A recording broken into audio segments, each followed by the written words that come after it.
روایت سن لیں. اس حدیث کو آپ اگر تھوڑا سمجھ جائے تو انشاءاللہ العزیز ہماری زندگی میں تبدیلی کے لیے کافی ہے. صرف اس حدیث کے جو ہے اس کے متن کو آپ سنیے اللہ کے رسول کیا فرما رہے. اس حدیث میں نسائی اور طبرانی کی روایت ہے. عبداللہ ابن جہش رضی اللہ عنہ فرماتے ہیں کہ اللہ کے رسول صلی اللہ علیہ وسلم نے فرمایا خصم ہے اس ذات کی جس کے ہاتھ میں محمد کی جان ہے صلی اللہ علیہ وسلم. خصم ہے اس ذات کی جس کے ہاتھ میں میری جان ہے. اور یاد رکھیے جب بھی اللہ کے رسول خصم کھاتے ہیں بہت اہم بات کہتے ہیں اس کے بعد فوراً اس کو بغور سننا چاہیے. تو کہا خصم ہے اس ذات کی جس کے ہاتھ میں محمد صلی اللہ علیہ وسلم کی جان ہے. اگر ایک انسان شہید ہو جائے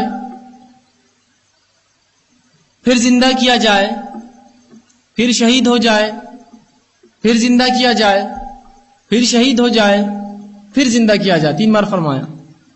شہادت کیا ہوتی ذرا وہ بتا دو تو بات اور واضح ہو جائیں گی آپ کے سامنے. شہادت یہ سب سے اونچا درجہ اور معیار ہے قربانی کا. اس سے اونچی اور کوئی قربانی دنیا میں نہیں ہوتی ہے اس لیے کہ انسان اپنی جان دیتا ہے اس میں. شہادت دنیا کے اندر سب سے عظیم قربانی جو انسان اللہ کی راہ میں دے سکتا ہے. اپنی جان مال دے سکتا ہے اولاد تو کوئی بھی دے سکتا ہے لیکن اپنی جان اس کو کہتے ہیں شہادت. اور اللہ کے رسول فرماتے ہیں شہید کے خون کا قطرہ زمین مطلب جس وقت اگر وہ مر جائے اس وقت وہ اس کے خون کا قطرہ زمین پہ گرنے سے پہلے اللہ اس کی روح کو قبض کر کے سبز رنگ کے پرندوں میں ڈال دیتا ہے اور وہ جو ہے جنت میں چھوڑ دیتا ہے اور وہ جنت میں گھومتے پھرتے اور چرتے ہیں اور اللہ کے عرش کے نیچے ان کے گھونسلے ہوتے ہیں. یہ شہید کا مقام ہے یہ اس کا درجہ ہے. اس کے درجے تک یاد رکھیے بہت کم اعمال ہے جو اس درجے تک پہنچتے ہیں اس کو شہادت کہتے ہیں. کیا کہہ رہے ہیں شہید ہو جائے پھر زندہ ہو جائے پھر شہید ہو جائے پھر زندہ ہو جائے پھر شہید ہو جائے پھر زندہ ہو جائے. آئیے اور شہادت کیا ایک اور واقعہ سنا تو رسول اللہ کا.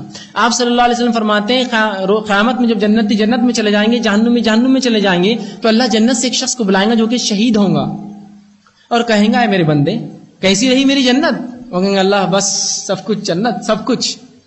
کہا کیا چاہیے بول بتائیں اللہ بس ہو گیا ہے سب کچھ. کہیں گے نہیں کیا چاہیے بول. بندہ کہیں اللہ بس ہو گیا بس جنت مل گئی. کہیں اللہ کہیں گے بول. تو بندہ جب سمجھ جائیں گے کہ اللہ بغیر بولے کہ نہیں رکنے والا اللہ کو بولنا ہی اللہ چاہ رہا ہے بولو کچھ. تو کہیں گے اللہ مجھے پھر زندہ کیا جائے پھر تیری راہ میں شہید ہوں. اللہ کہیں گے نہیں ہو سکتا واپس چل جاؤ تم جنت میں. مطلب اگر جنت میں جانے کے بعد مومن کوئی خواہش کرے گا تو وہ ایک خواہش ہے جو شہید ہوگا وہ کرے گا پھر زندہ کیا جو مارا جاؤں. شہادت عظیم درجہ ہے. اس کے بارے میں فرما رہے کوئی شہید ہو جائے پھر زندہ کیا جائے پھر شہید ہو جائے پھر زندہ کیا جائے پھر شہید ہو جائے پھر زندہ کیا جائے لیکن جب تک جنت میں نہیں جائیں گا جب تک اس پر کوئی قرض باقی رہے گا. سبحان اللہ.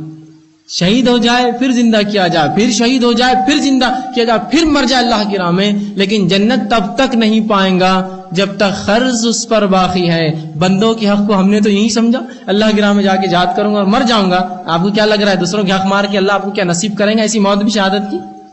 اور کیا واقعہ میں ایسے شہیدوں کی اللہ سبحانہ تعالیٰ شہادت کی قبول کریں گے. کیا فرما رہے ہیں آپ 3 مرتبہ دہرایا کہ زندہ کر دیا جائے اور پھر مر جائے اور پھر شہید ہو جائے پھر زندہ ہو جنت میں تو نہیں جائیں گا جب تک کہ اس کا قرض ادا نہ کیا جائے.